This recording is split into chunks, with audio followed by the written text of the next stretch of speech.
하트앤서울 복음방송 주안의 하나 2부 방송으로 이어집니다. 주안의 하나 2부에서는 세상 속 뉴스들을 성도들의 관점으로 전하는 시선이 다른 뉴스와 은혜의 설교, 그리고 성도의 삶 속에서 나오는 묵상을 나누는 살며 생각하며가 준비되어 있습니다. 먼저 시선이 다른 뉴스로 이어집니다.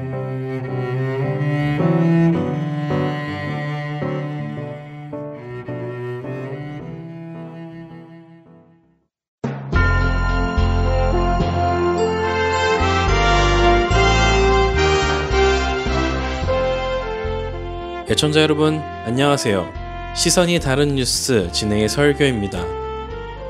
주 안에서 함께 신앙생활을 해나가고 있는 성도들의 뉴스를 전해드리는 시간입니다. 우리의 신앙이 미성숙할 때에는 우리의 시선이 자기 자신의 필요에 집중되어 있습니다. 그러나 그 신앙이 주 안에서 성숙해져 나가게 되면 우리의 시선은 우리 자신의 필요에서 눈을 들어 우리 주변으로 향하기 시작하죠. 특별히 하나님의 시선이 머무는 우리의 이웃들, 우리가 섬겨야 하는 대상으로 그 시선이 옮겨갑니다. 우리의 기도가 하나님의 시선이 있는 곳을 바라보며 기도하는 성숙함으로 나아가기를 소망하며 오늘은 기독교 박해 국가에 대한 기사를 전해드립니다. 기독교 박해 지수를 조사하고 발표하는 월드 와치 리스트에서는 해가 갈수록 기독교 박해 정도가 심해지는 경향이 관찰되었다고 보도했습니다. 특별히 아프리카 사하라 사막 남쪽에서 기독교를 향한 폭력적인 박해가 증가했다고 보도했습니다. 이전에도 기독교인을 겨냥한 폭력이 많이 있었지만 올해 통계에서는 그 수준이 더욱 심각해진 것으로 조사되었는데요. 월드와치 리스트에서 조사한 2024 기독교 박해국 순위를 읽어드립니다. 10위는 아프가니스탄, 9위는 이란, 그리고 수단, 파키스탄, 나이지리아, 예멘 순으로 이어졌고 4위는 에비트리아, 3위는 리비아, 2위는 소말리아였습니다. 월드 와치리스트가 말한 대로 아프리카 남쪽의 여러 나라들이 포함되어 있습니다. 그런데 기독교 박해가 가장 심한 나라는 어디라고 발표했을까요? 바로 우리의 형제들이 살고 있는 북한입니다. 북한은 지난 2022년 잠시 아프가니스탄에게 1위를 내어준 것을 제외하고는 지난 22년째 기독교인이 박해받은 나라 1위의 자리에서 벗어나지 않고 있습니다. 북한은 주민 통제를 위해 법률을 제정해 주민들을 압박하고 있으며 기독교 신앙을 유지하다가 발각이 되면 공개 처형, 관리소 이송, 노동 교화형 등이 주어진다고 합니다. 또 성경책 등 기독교 관련 미디어, 물품을 소지해도 수용소로 보내지거나 목숨을 잃는다고 하죠. 하지만 그런 박해 속에서도 북한에 약 40만 명의 지하교회 성도가 있는 것으로 전해집니다. 이들은 신앙의 대를 이어오거나 중국에 나갔다가 복음을 듣고 돌아온 신자, 소수이지만 기존 신자들의 전도를 통해 믿게 되는 신자 등이 있다고 합니다. 이렇게 북한 내에서 발생하는 기독교 박해도 여전히 심각하며 사하라 이남 아프리카에서 증가하고 있는 폭력적 박해도 심각합니다. 뿐만 아니라 세계에서 가장 많은 인구를 자랑하는 두 나라인 중국과 인도에서 발생하는 기독교인을 향한 공격 역시 증가했다고 월드와치 리스트는 보도했습니다. 올해 교회를 향한 공격이 가장 많았던 국가를 조사했을 때 중국과 인도가 나란히 1, 2위를 차지했다고 전해집니다. 더욱이 중국 내에서 많은 교회들이 문을 닫았다고 하는데요. 처음 가정교회로 시작했지만 계속해서 사람이 모이며 규모가 커지자 중국 당국의 시선을 피하기 힘들어졌습니다. 중국의 교회 핍박을 피해 다시 예전처럼 소규모로 눈에 잘 띄지 않는 가정예배 모임으로 돌아가고 있는 추세라고 합니다. 국가 정부에 의해 박해를 받았던 중국과는 달리 인도의 교회 공격은 일반 시민들인 군중에 의해서 벌어지고 있다고 전해지는데요. 한 예로 지난해 5월에는 극단적인 힌두교 신자들에 의해 36시간 동안 무려 249개의 교회가 파괴되는 사건도 있었습니다. 이 밖에도 아프리카 나이지리아, 부르키나파소, 니제르 등에서는 이슬람 무장 세력에 의해 공격을 당했다고 합니다. 이런 이유로 중동과 북아프리카 등 이슬람 국가 내에서 기독교인의 수가 줄어들고 있는 현상도 관찰되었다고 하는데요. 10년이 넘게 지속된 시리아 내전과 지진, 그 속에서 무슬림들의 기독교인 핍박은 기독교인들이 더 이상 버티지 못하고 고향을 떠날 수밖에 없었다고 합니다. 이렇게 기독교 박해는 점점 심해지고 그 박해를 견딜 수 없어서 신앙을 더 유지할 수 없는 고통까지 겪고 있습니다. 우리에게는 이런 박해가 낯설게만 느껴지며 지금도 여전히 전쟁 중인 러시아와 우크라이나 소식, 또한 이스라엘의 소식을 들을 때면 역사책에서만 보고 들은 전쟁 이야기처럼 멀게만 느껴집니다. 그러나 우리가 우리의 영적인 눈을 들어 그들을 바라보면 그들은 우리와 예수 그리스도의 피를 나눈 형제이며 하나님을 한 아버지로 둔 형제 자매임을 볼 수 있을 것입니다. 우리가 그리스도의 피로 새로운 피조물이 되었다면 우리 안에 새로운 가족들도 볼 수 있어야 할 것입니다. 언젠가 천국에서 만날 그들을 위해 오늘 이 땅에서부터 기도하는 우리가 되기를 바랍니다. 어려움 속에도 끝까지 믿음을 잃지 않도록, 그들의 믿음이 떨어지지 않도록 기도로 동역하는 우리들이 되기를 바랍니다. 시선이 다른 뉴스, 오늘 여기에서 마칩니다.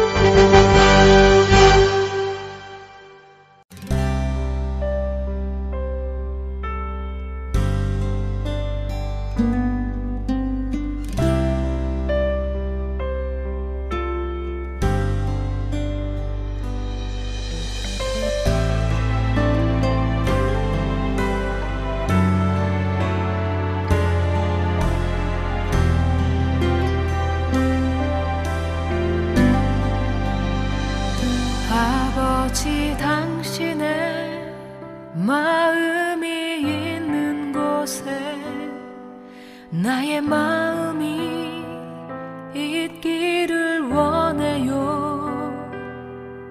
아버지 당신의 눈물이 고인 곳에 나의 눈물이 고이길 원해요. 아버지 당신이 바라보는 영혼에게 나의 두 눈이 향하길 원해요. 아버지 당신이 울고 있는 어두운 땅에 나의 두 발이 향하길 원해요.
아버지 당신의 마음이 있는 곳에 나의 마음이 있기를 원해요.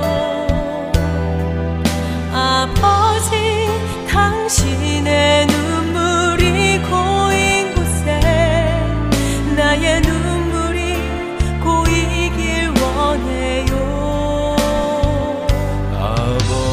당신이 바라보는 영혼에게 나의 두 눈이 향하길 원해요.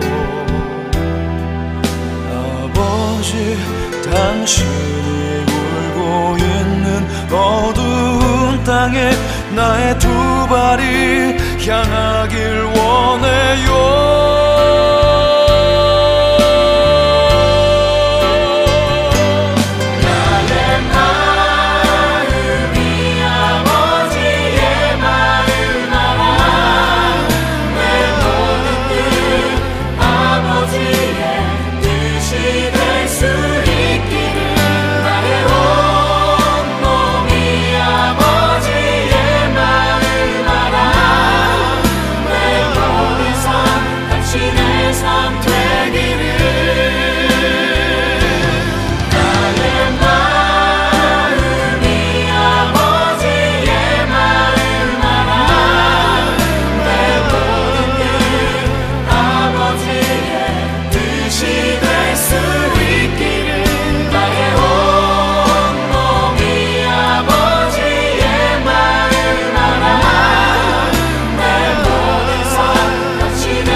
설교 말씀 함께 들으시겠습니다.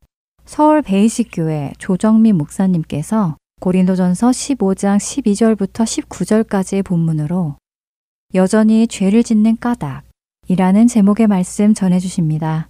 은혜 시간 되시길 바랍니다.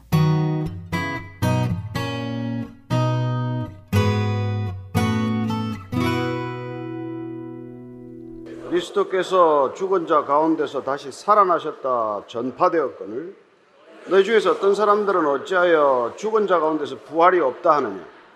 만일 죽은 자의 부활이 없으면 그리스도도 다시 살아나지 못하셨으리라. 그리스도께서 만일 다시 살아나지 못하셨으면 우리가 전파하는 것도 헛것이요 또 너희 믿음도 헛것이며 또 우리가 하나님의 거짓 증인으로 발견되리니 우리가 하나님이 그리스도를 다시 살리셨다고 증언하였습니다. 만일 죽은 자가 다시 살아나는 일이 없으면 하나님이 그리스도를 다시 살리지 아니하셨으리라.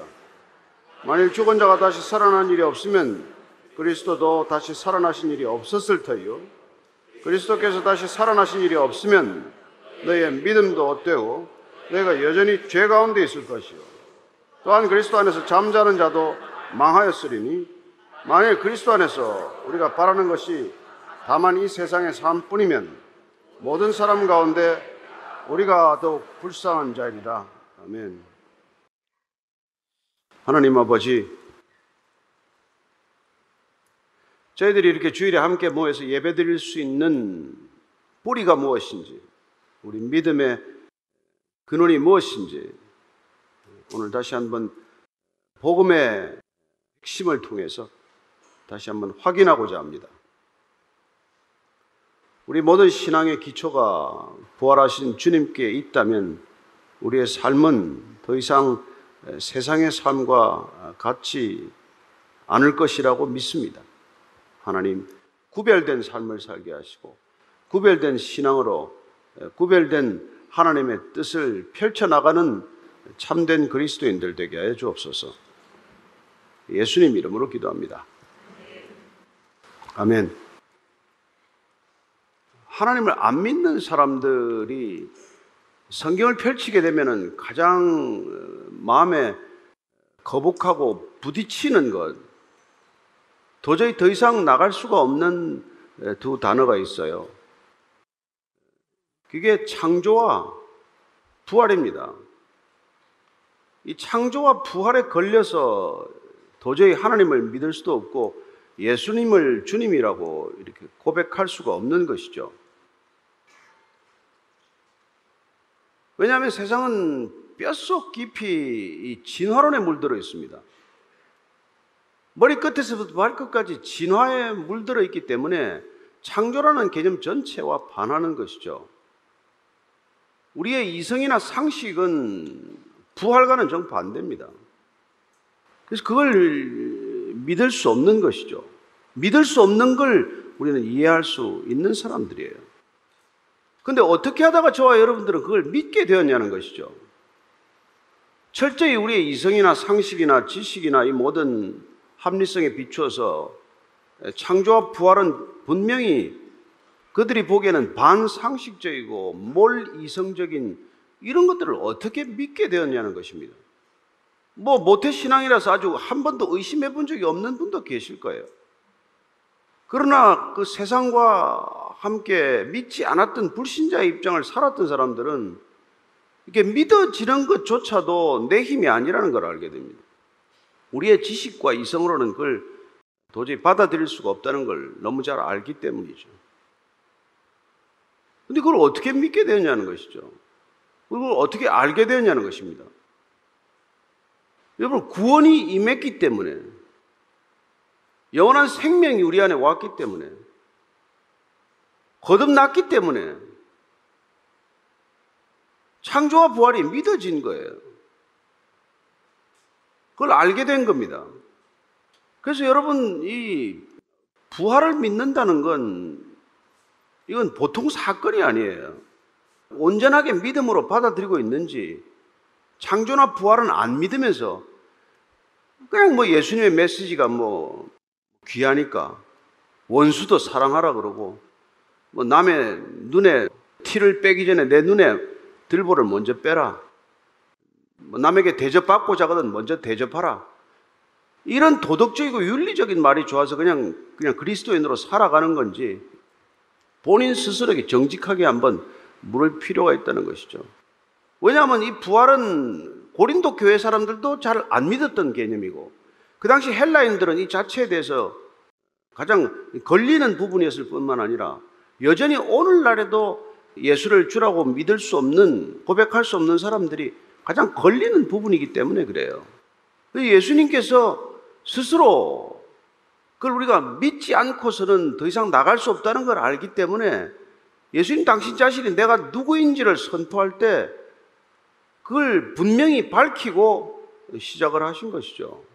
그래서 우리가 요한복음 11장 그 말씀을, 유명한 말씀을 우리가 보면 예수님께서 내가 부활이다, 내가 부활이다.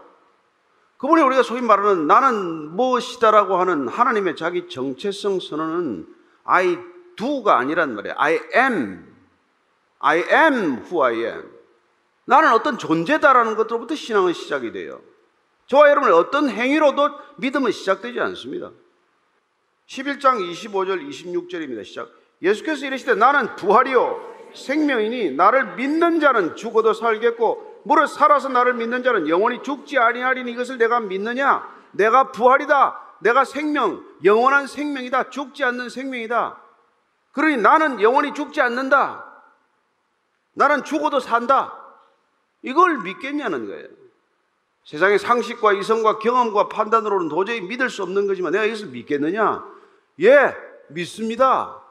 이게 우리 신앙이란 말이에요.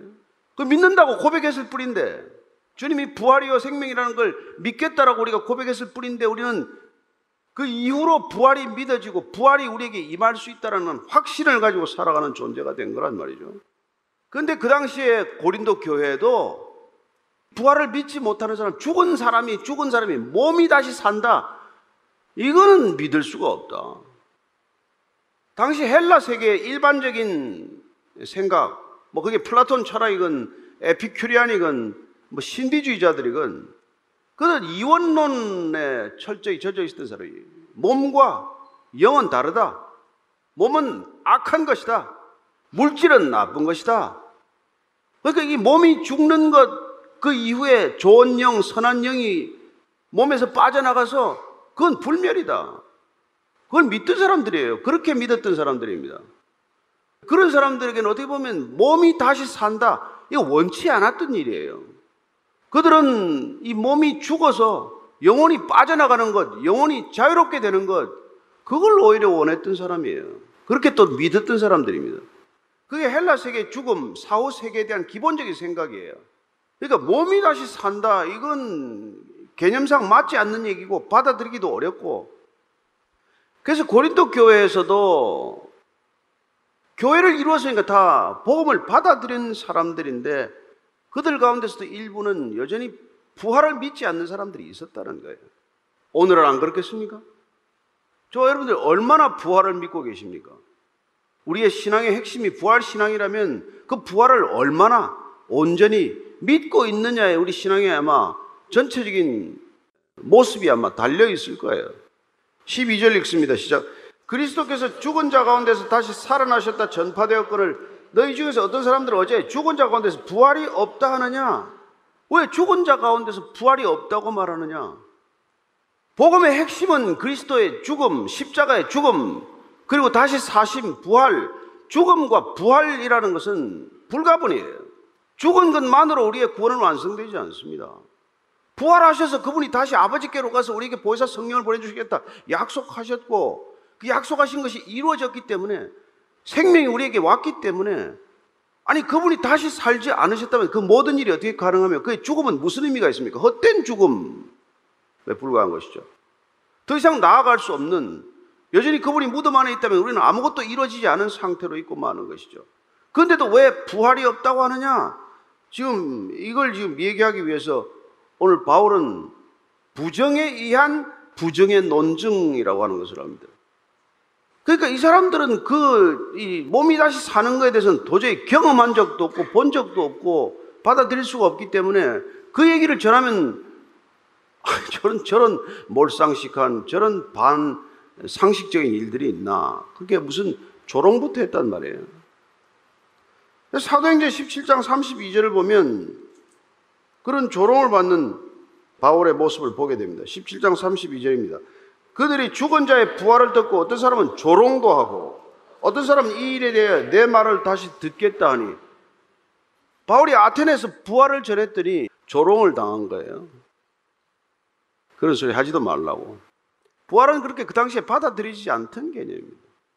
영혼 불멸설을 믿었지만, 근데 이게 유대인들도 안 믿었다는 거 여러분 아시죠? 유대인들도 일부 바리새인은 종말론적 부활을 믿었어요. 세상 끝날 되면 모두가 다 부활할 것이다. 예수님께서 그걸 생명의 부활과 죽음의 부활로 말씀을 해주셨죠. 그러나 사두개인들은 모세 오경만 믿었고 그들은 부활 안 믿었습니다. 부활을 조롱했던 사람들이에요. 사두개인들도, 유대인들 가운데서도. 그래서 그 사두개인들을 예수님께서 가르치셨습니다. 부활이 어떤 모습인지를. 그게 마가복음 12장 25절에서 27절 읽습니다. 시작. 사람이 죽은 자 가운데서 살아날 때는 장가도 아니가고 시집도 아니가고 하늘에 있는 천사들과 같으니라. 죽은 자가 살아난다는 것을 말할진대 너희가 모세의 책 중 가시나무 떨기에 관한 글에 하나님께서 모세에게 이르시되 나는 아브라함의 하나님이요 이삭의 하나님이요 야곱의 하나님이로라 하신 말씀을 읽어보지 못하였느냐. 하나님은 죽은 자의 하나님이 아니요 산 자의 하나님이시라. 너희가 크게 오해하였도다. 이거 7 형제들이 한 여자 데리고 살다가 다 죽었는데 누구하고 사냐는 그렇게 조롱하는 듯한 질문에 대한 예수님의 말씀 아닙니까? 부활을 어디까지 끌고 갑니까? 모세가 야훼를 만났던 그 자리까지 끌고 하지 않습니까? 하나님의 이름을 부를 때 나는 스스로 있는 자 아니라 그 말씀을 하신 뒤에 모세는 아브라함의 하나님, 이삭의 하나님, 야곱의 하나님이라고 말씀하시는 이유가 뭐냐? 그들이 다 살아있기 때문에 그 얘기를 하는 거란 말이에요. 산자의 하나님이지 죽은 자의 하나님이 아니라는 거예요. 구약적으로 부활 개념은 항상 있었던 개념이에요. 잘 드러나지 않았을 뿐이지. 그런데 사두개인들이 이 모세오경을 믿었죠. 이것만 믿었지만 거기 있는 그조차도 발견치 못한 사람들이라는 말이에요. 안 믿었죠. 그러니까 부활을. 그러니까 그들은 현세적이고 이 세상에서 잘 사는 게 목적이죠. 그게 전부죠. 뭐. 근데 문제는 그리스도인들이 되었어도, 예수를 믿으면서도 이 부활에 대해서 오해가 많았고 심지어는 자기식대로 해석하는 사람들이 생겨났단 말이죠. 특별히 영지주의자들은 열광주의자들이나 영지주의자들이나 신령한 자들이나 이런 사람들이 이미 성령의 은사를 받음으로써 본인이 부활 생명을 누리고 있고 이미 하나님의 영원한 나라에 참여하고 있기 때문에 더 이상 몸의 부활은 없다, 이렇게까지 생각하는 사람들이 있었단 말이죠. 그래서 사도 바울은 그거를 지적해 주는 걸 보게 됩니다. 데살로니가전서 4장 15절이에요. 우리가 주의 말씀으로 너에게 이것을 말하노니 주께서 강림하실 때까지 우리는 살아남아 있는 자는 자는 자보다 결코 앞서지 못하리라. 데살로니가 교회는 어떤 사람이 있었는가 하니까, 아니 종말론적 부활을 믿겠는데 그러면 예수님께서 재림하실 때 그때 잠자는 자들은 어떻게 되냐? 죽은 자들, 이미 죽은 자들은 어떻게 부활합니까? 그래서 지금 바울이 거기에 대해서 답한 거란 말이에요. 이미 죽은 자들도 먼저 부활한다는 거예요. 이미 죽은 자들이 먼저 부활하고, 그리고 지금 살아있는 자들도 뒤늦게 같이 공중에 들려서 함께 부활에 참여한다라고 설명해 주고 있는 것이죠. 왜냐하면 이미 죽은 자들은 예수 믿다가 죽은 자들 이미 끝난 거 아닙니까? 그들에게 무슨 부활의 기회가 다시 있습니까? 염려를 하고 걱정하는 사람들에 대한 바울의 답변이라는 것을 알게 됩니다. 또한 영지주의자들의 오해에 대해서도 이렇게 말하고 있어요. 골로새서 2장 12절 말씀입니다. 죽은 자들 가운데서 그를 일으키신 하나님의 역사를 믿음으로 그 안에서 함께 일으키심을 받았다는 이 말씀을 가지고 이미 그러면 부활한 거 아니냐 우리가, 이렇게 이제 또 해석하는 사람도 있을 수 있다는 거죠. 근데 이건 뭐냐면 그리스도의 새 생명으로 영적인 죽음에 벗어나서 그리스도와 함께 일으키심을 받았다는 그런 뜻이어서 이게 거듭나는 것과 몸이 다시 사는 부활과는 다르다는 것을 우리가 염두에 두어야 한단 말이에요. 여러분 다 거듭났죠. 우리는 새 생명에 이게 우리 안에 들어옴으로써 우리는 거듭난 자들이 되었단 말이에요. 그러나 이게 부활은 아니란 말이에요. 부활은 우리가 다시 육신의 생명이 끝날 때 다시 몸이 어떤 형태로든 잘 모르지만 예수님의 부활을 보면은 무슨 벽이 있는데도 쑥 통과를 하고 그런 우리가 이해할 수 없는 부활의 몸으로 다시 부활한다는 건데, 그 부활은 우리가 거듭났다는 것과 새 생명으로 지금 그리스도의 일으키심을 받았다, 이것과는 혼동해서는 안 된단 말이에요. 그러나 이제 이런 말씀들을 가지고 아니 우리 다시 일으키심을 받았다며, 그럼 우리의 부활은 끝난 거 아니야? 더 이상 무슨 부활을 기다려야 하고 무슨 부활이 더 있을 수 있어? 이런 오해들을 낳을 수 있었다는 것이죠. 그렇게 오해하는 사람들이 있었다는 것을 알 수 있습니다. 그런 사람들이 고린도 교회도 있었고 다른 헬라 지역의 세계 곳곳에 어쩌면 그런 사람들이 있었겠죠. 헬라 세계 전체가 이 몸의 부활을 믿을 수 없는 사람들, 그걸 상식으로 받아들이지 않았던 사람들이기 때문에 그런 일이 생긴 것이죠. 특별히 뭐 신령한 사람들, 이런 사람들이 꼭 말씀을 일으킨 거예요.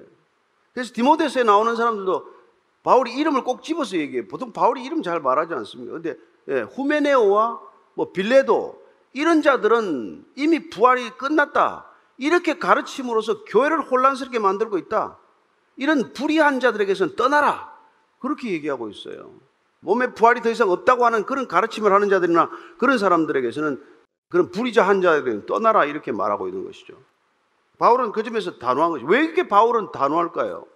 그가 부활하신 주님을 만났기 때문이죠. 그런 다메섹 도상에서 부활하신 주님을 만났단 말이에요. 아니 해보다 더 빛난 하나님, 빛난 이 부활하신 주님을 보았을 때 그는 눈이 멀었어요.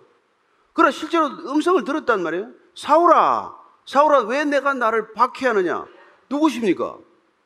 내가 박해한 예수다. 그 순간에 바울은 꼬꾸라진 거 아닙니까?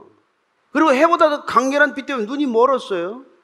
그리고 그는 다마섹 시내로 들어가서 그는 아나니아의 안수를 받고 눈에서 비늘이 벗겨짐으로써 새롭게 눈을 뜨는 것을 경험을 하지 않습니까? 그런 이런 분명한 경험을 했기 때문에, 물론 그는 또 바리새인이었기 때문에 부활 자체를 안 믿은 건 아니에요. 부활 믿었죠. 그러나 종말론적 부활을 믿고 있었던 그가 부활하신 주님을 눈으로 직접 목격하고 그는 완전히 다른 사람이 된 거란 말이에요. 사울이 바울 된 이유가 뭡니까? 부활하신 주님을 만났기 때문에 그 모든 일들이 시작이 된 거란 말이에요. 따라서 우리의 모든 신앙의 변화도 그 지점에서 시작된다는 걸 알 수 있습니다. 따라서 그는 지금 왜 부활이 없다고 하느냐? 그로서는 당연히 지금 얘기할 수 있는 것이죠. 그래서 13절, 만일 죽은 자의 부활이 없으면 그리스도도 다시 살아나지 못하였으리라. 죽은 자의 부활 자체가 없는데 어떻게 그리스도는 살아나냐? 그런데 문제는 뭡니까? 그리스도께서 살아나지 못했다. 그럼 무슨 일이 일어나냐는 말이죠. 그게 14절 15절이에요. 시작. 그리스도께서 만일 다시 살아나지 못하셨으면 우리가 전파하는 것도 헛것이요 또 너희 믿음도 헛것이며 또 우리가 하나님의 거짓 증인으로 발견되리니 우리가 하나님이 그리스도를 다시 살리셨다고 증언하였습니다. 만일 죽은 자가 다시 살아나는 일이 없으면 하나님이 그리스도를 다시 살리지 아니하셨으리라. 그리스도께서 부활하지 못하셨다면 첫째가 뭡니까? 우리가 전파하는 것, 뭘 전파하죠? 그리스도께서 십자가에서 죽으시고 장사되셨다가 사흘 만에 부활하셨다. 이게 복음이라고 말씀드렸습니다.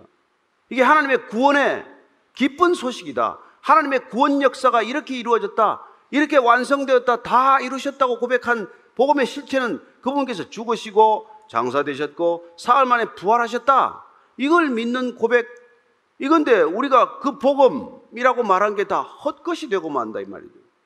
안 사셨다는데. 이렇게 부활이 없으면 복음이라는 건 허무맹랑한 얘기란 말이에요. 아무 유익이 없죠. 부활이 없으면 복음도 헛고요, 믿음도 헛고요. 그리고 죽은 자가 다시 살아나는 일이 없기 때문에 그리스도를 다시 살리지 아니하실 것이다.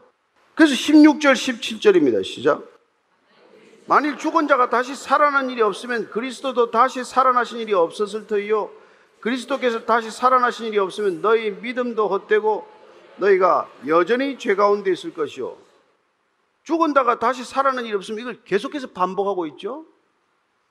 바울에게는 그만큼 부활이 중요하기 때문에 죽은 자가 다시 살아나는 일이 없다면, 너희들이 생각하고 있는 것처럼 그런 몸의 부활이 없다면, 이걸 반복해서 지금 얘기해 줌으로써 그 부정에 의해서 부정하는 그런 논증을 계속하고 있다고 지금 말하는 것이죠.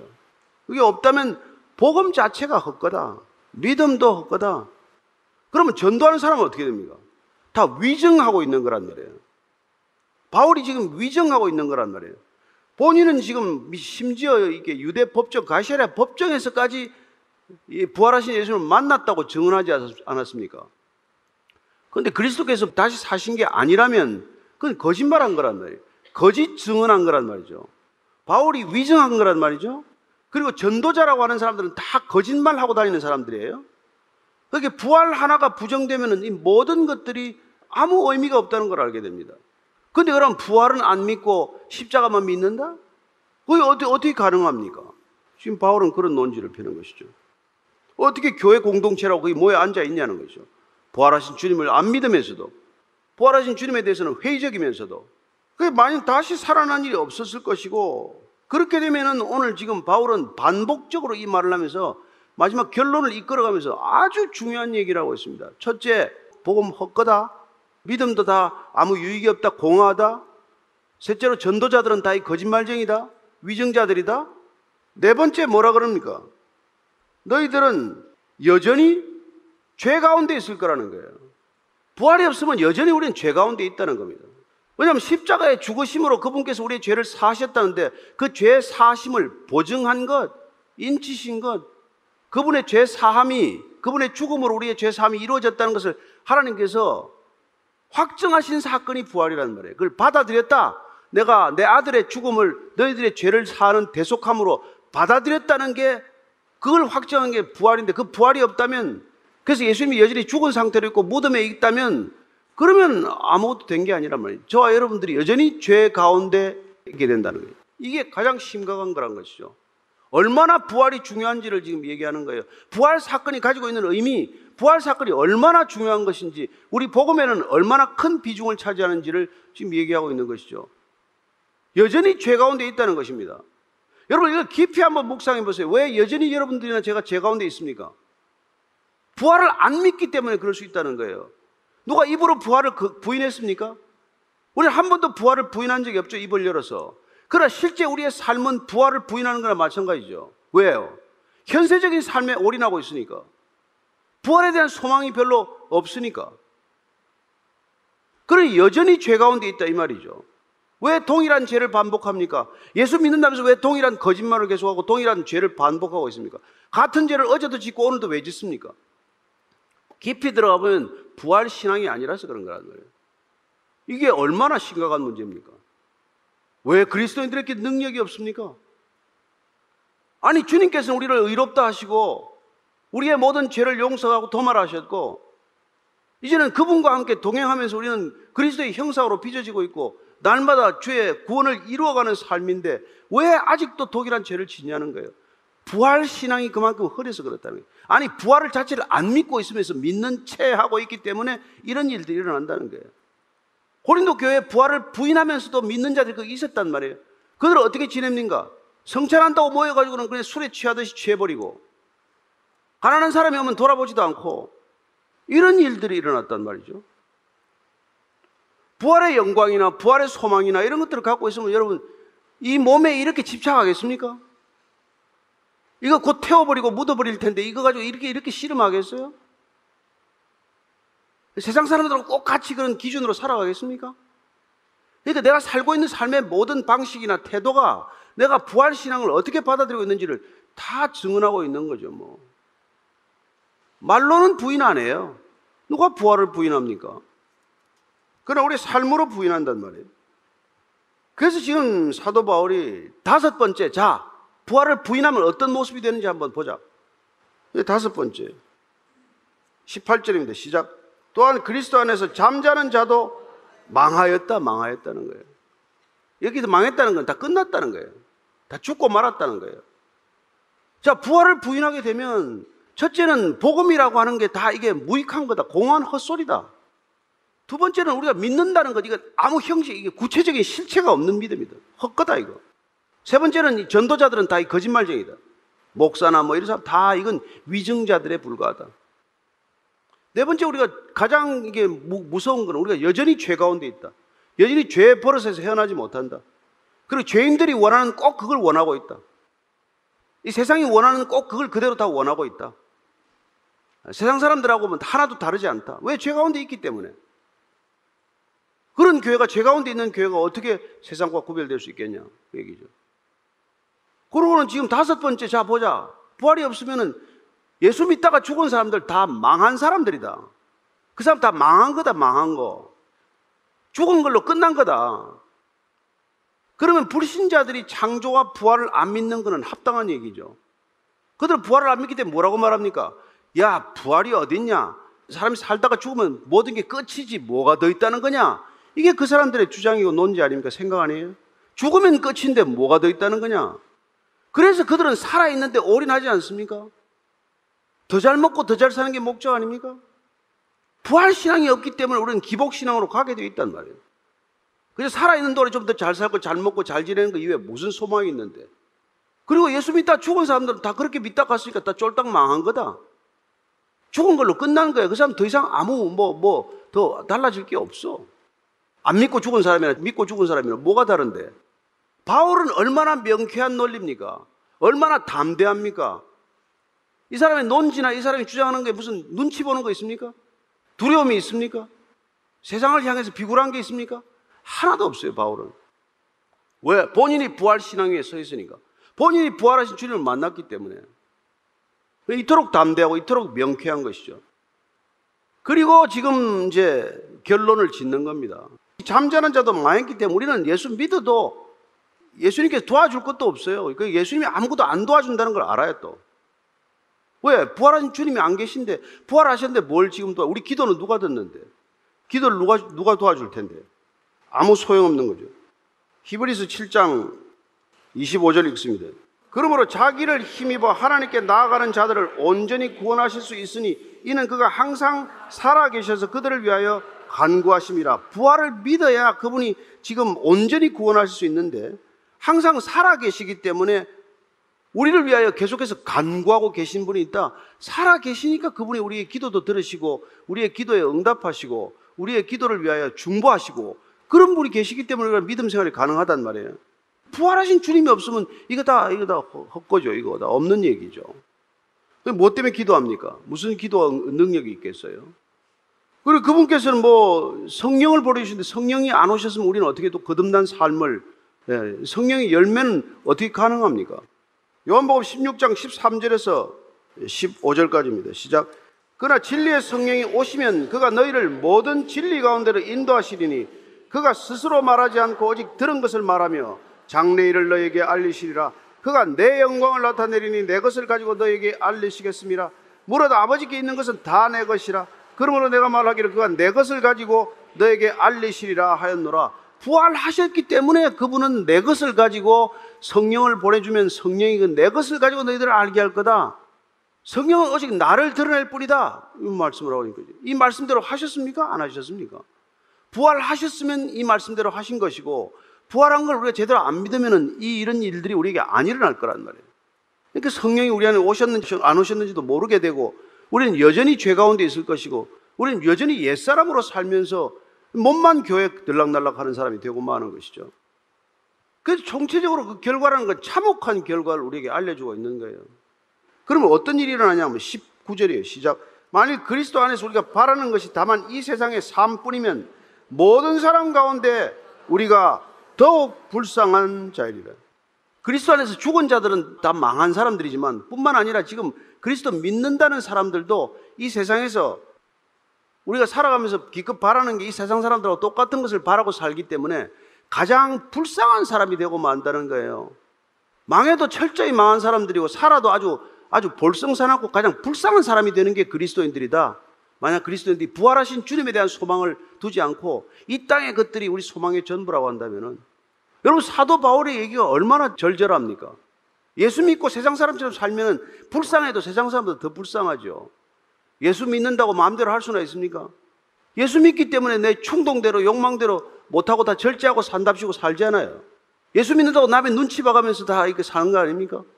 그리고 주님께서 우리를 사랑한 것처럼 사랑하라 그러니까 내 사랑으로 사랑하는 게 아니라 주님 사랑받았기 때문에 그 사랑한다고 그래도 흉내라도 내보겠다고 원수도 용서하고 사랑하는 채라도 하고 사는 것 아닙니까? 그게 다 무슨 소용이냐는 거예요. 그래서 그냥 예수 안 믿고 막 사는 사람보다도 더 불쌍한 사람이 된다는 거예요. 이게 그리스도인들이 부활신앙을 잃어버릴 때 가지고 오는 이 처참한 모습이라는 것이죠. 이 땅의 것에 그런 소망을 두고 살면서 살기 때문에 그런 일이 일어난다는 것이죠. 사도 바울의 얘기는 정말로 가슴을 치는 얘기예요. 그 결론, 불쌍하네. 진짜 불쌍하네. 이 사람들. 세상에 어떤 사람보다 불쌍한 게 그리스도인이네. 이 바울이 지금 이런 얘기를 하는 것이죠. 오늘 이 시대를 향해서도 동일한 말씀입니다. 고린도 교회만 놓고 하는 얘기가 아니에요. 고린도 교회에서 이 부활 신앙이 희미해져 가지고 성령이 좀 나타나면, 성령의 은사가 나타나면 이미 부활이 이루어졌기 때문에 더 이상 우리가 무슨 부활을 또 논한단 말이죠. 부활은 끝난 거야. 이렇게 말하는 자들에 대해서 지금 단호하게 얘기하는 거란 말이죠. 내 몸이 부활한다는 믿음이 없기 때문에, 다시 산다는 게 뭔지는 모르기 때문에, 어떻게 다시 산다는 것에 대한 확실한 그림이나 소망을 잃어버리게 되면은 얼마나 비참하고 얼마나 이게 흉측한 몰골이 되고 마는지. 그러고서도 교회다, 그러고서도 그리스도인이다, 그렇게 말하고 살지 말라는 얘기나 마찬가지예요. 오늘 이 바울의 얘기를 각자가 우리가 뼈아프게 받아들이면서 과연 나는 어디에 소망을 두고 살아가나? 내 신앙의 뿌리는 뭔가? 내 신앙의 뿌리 깊은 받고 있는 건 나는 어디다가 뿌리를 받고 서 있는 것인가? 한번 그 권면대로 깊이 묵상하는 한 주간이 되기를 바라고, 이 부활 소망이, 부활 신앙이, 부활에 대한 우리의 믿음이 이 세상 사람들의 모습과 얼마나 본질적으로 달라야 하는지를 깊이 묵상하는 한 주간이 되기를 축복합니다.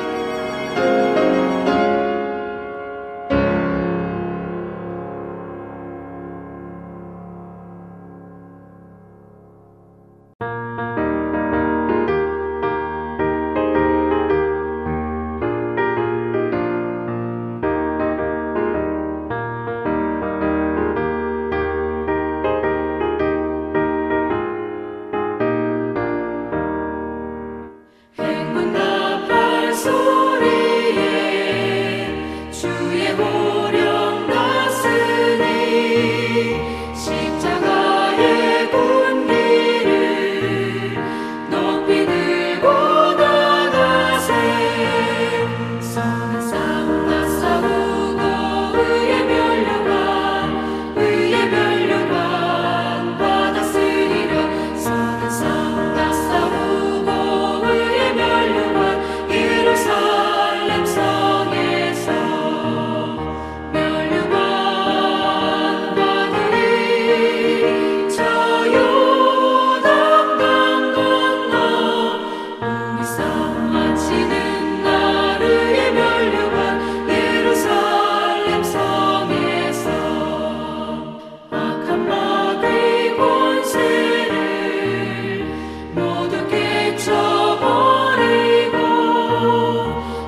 복음방송이다.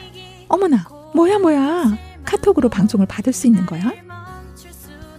그럼요. 할트앤서울 복음선교회로 전화주세요. 방송국 전화번호는 602-866-8999번입니다. 결국 승리의 그날은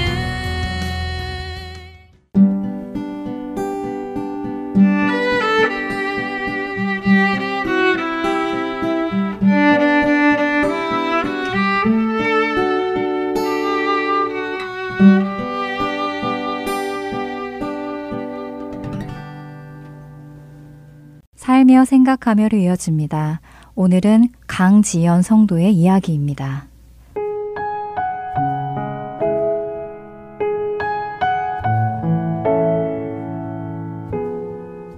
20여 년이 넘도록 저에게 힘이 되어준 찬양곡이 있습니다.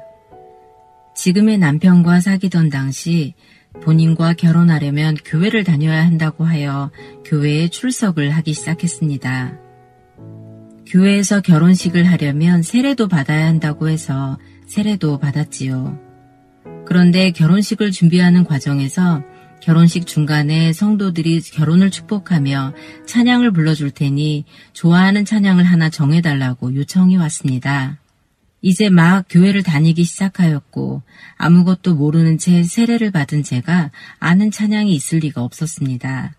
그래서 그 즈음에 귀에 익숙했던 한 곡, 왠지는 모르지만 가사가 마음에 와닿은 한 곡을 선택했습니다. 그 찬양은 주만 바라볼지라 라는 곡이었습니다. 결혼식 날 단상에 서 있는 저희 부부를 축복하며 불러주시는 하객들의 찬양을 들으니 믿음이 없던 제 마음도 왠지 뭉클해졌습니다. 그 곡의 가사처럼 나를 창조하시고 나를 사랑하셔서 나를 자녀 삼으셨다는 그 주님만 바라보며 살아가고 싶은 소망을 품게 되었습니다. 시간이 지나 아이들을 낳고 비즈니스를 운영하며 바쁜 나날을 보내고 있었습니다. 그 즈음에 남편은 할앤서울 복음방송에서 매주 목요일 저녁에 드리는 예배에 드러머로 섬기기 시작했고 예배가 끝나면 이어지는 성경 공부에도 참여하고는 밤 늦게 집으로 돌아왔습니다. 남편이 예배에 가게 되면 저는 가게를 봐야 했고 또 셋이나 되는 아이들을 돌보느라 그 예배에 함께 갈 수 없었습니다. 하지만 그 예배의 자리를 너무나 갈망하였습니다. 남편이 예배와 찬양을 드리는 그 시간, 저는 고된 하루를 수고한 저 자신에게 스스로 상을 주었습니다. 가게 문을 닫고 퇴근하며 드라이브스루를 통하여 치킨을 한 상자 사고 시원한 맥주도 사서 집으로 돌아와서는 하루 종일 가게에서 뛰놀다 지친 아이들을 잠자리로 옮겨놓고는 저만의 시간을 가졌습니다. 저의 고된 삶이 잠시 멈춰지고 온전히 저만을 위한 쉼을 얻는 듯하였습니다. 그러나 그런 시간이 저의 육신의 피곤은 풀어주었지만 저의 마음과 영혼의 목마름까지 해결해 주지는 못했습니다. 그러던 어느 날 저는 가게에서 아이를 등에 업고 일을 하며 중얼중얼 기도 같은 것을 해보았습니다. 하나님, 저도 남편이 드럼을 연주하는 예배에 함께하게 해주세요. 라며 간절히 기도했습니다. 시간은 다시 지나 저의 삶에는 제 힘으로 해결할 수 없는 어려움들이 찾아오고 갈 바를 알지 못하여 헤매이던 때에 LA에 이주하여 지금 섬기는 교회에 정착하게 되었습니다. 남편이 드럼을 칠 수 있다는 것을 아신 목사님께서 남편에게 금요 예배에서 드럼으로 섬겨달라 하셨습니다. 남편이 그렇게 처음으로 그 교회에서 찬양을 올려드리던 날, 저는 복도에서 예배에 나오시는 성도님들께 금요 예배 안내지를 나누어 드리고 있었습니다. 그리고 예배당에서 흘러나오는 찬양을 무심코 따라 불렀습니다. 어두움에 밝은 빛을 비춰주시고 너의 작은 신음에도 응답하시니 너는 어느 곳에 있든지 주를 향하고 주만 바라볼지라. 순간 가슴이 쿵 내려앉았습니다. 우리 주님께서 어둠 가운데 있던 저의 작은 신음소리도 듣고 계셨음이 느껴졌습니다. 남편이 드럼을 연주하는 예배에 저도 함께 하고 싶다는 저의 작은 소리도 주님께서 듣고 응답해 주셨습니다. 나의 아픔을 아시는 하나님은 내 눈물을 주의 병에 담으시고 그분의 시간에 응답하여 주시는 분임을 경험하게 되었습니다. 나를 아시는 하나님, 그 하나님을 알게 된 후로 제 주변의 일들은 그다지 크게 문제가 되지 않았습니다. 나를 사랑하시는 하나님의 은혜와 나의 죄를 위하여 독생자를 보내주신 그 사랑이 나의 삶에 충만해지니 그렇게 주만 바라보며 주 안에서 자라가는 것이 기쁨이었고 은혜가 되었습니다. 시간은 또 지나 2024년이 되었습니다. 또다시 어려움이 저의 삶에 찾아왔습니다. 그동안 하나님께 받은 은혜에 감사하여 앞만 보며 달려온 저희 부부에게 하나님께서는 상황에 집중하지 말고 하나님께 집중하라고 말씀하시는 시간인 듯 합니다. 마음을 다잡고 오랜만에 나온 금요 예배에 또다시 이 찬양이 울립니다. 너는 어느 곳에 있든지 주를 향하고 주만 바라볼지라. 결혼 생활 23년 동안 인생의 고비고비마다 곳곳에서 들려주시는 이 찬양, 우연이었을까요? 어느 때는 이 찬양이 요즘 세대에 맞지 않게 좀 올드하다는 생각을 했던 적이 있습니다. 듣기에 세련되고 아름다운 찬양들이 많은데 그때는 제가 너무 몰라서 이 찬양을 결혼식 특송으로 드렸구나 아쉬운 때도 있었습니다. 그러나 시간이 지나며 그다지 세련되지 않고 투박한 우리 부부의 삶의 모습을 닮은 하나님께서 우리에게 주시는 메시지를 담은 찬양이구나 라는 생각이 듭니다. 요한계시록 3장 20절에서 예수님은 이렇게 말씀하십니다. 볼지어다 내가 문 밖에 서서 두드리노니 누구든지 내 음성을 듣고 문을 열면 내가 그에게로 들어가 그로 더불어 먹고 그는 나로 더불어 먹으리라. 제가 하나님을 알지 못하던 그때에도 어둠과 죄악 가운데 있을 때에도 주님은 문 밖에 서서 두드리시며 주님의 음성을 듣고 제가 문을 열기를 기다리고 계셨던 우리 주님의 은혜를 깨달았습니다. 지금까지 인도하신 하나님께서 앞으로도 함께 하심을 믿는 저희 부부에게는 이제 다른 길은 없음을 고백합니다.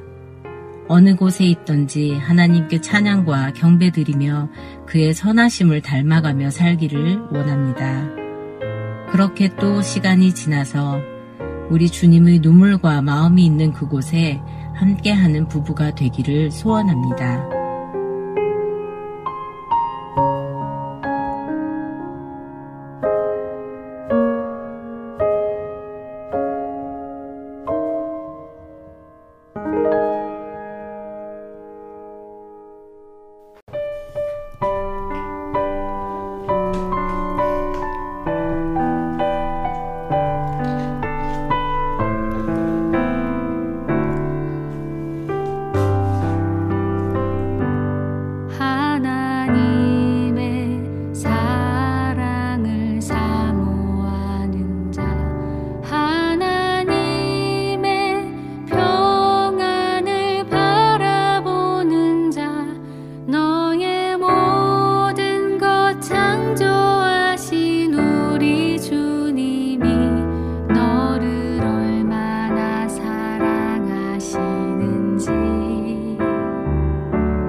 주안의 하나 2부 준비된 순서는 여기까지입니다.